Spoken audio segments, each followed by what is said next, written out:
நாங்கள் மதுரை வடக்கு மாவட்டத்தில் விஜயன்பன் கல்லாணி அண்ணன் அவர்களோட சார்பாக நம்மளோட காவல்துறை ஆணையர்கிட்ட மனு கொடுக்க வந்திருக்கிறோம். இந்த மனு என்ன அப்படின்னா, நான் என்னோட பேர் விஜயதேவி. நான் மதுரை வடக்கு மாவட்ட துணை செயலாளராக பொறுப்பு வகிக்கிறேன்.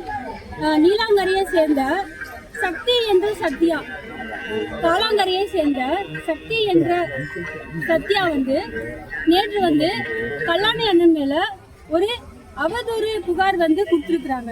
அவங்க மேல சமூக வலைதளங்கள்ல கொடுத்திருக்கிறாங்க. அவங்க மேல ஆல்ரெடி மோசடி வழக்கு ஒன்று பதியப்பட்டு இருக்கு. அதற்கான ப்ரூஃபும் எங்க கிட்ட இருக்கு.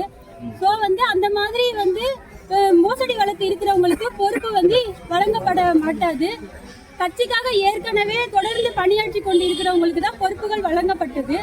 அதனால கோபமடைந்த அவங்க எங்களோட மாவட்ட செயலாளர் அண்ணன் விஜயன்பன் கல்லாணி மேல போலியான ஒரு அடிப்படை ஆதாரம் அற்ற ஒரு பொய்யான அவதூறை தொடர்ந்து பரப்பிக்கிட்டே வந்தாங்க.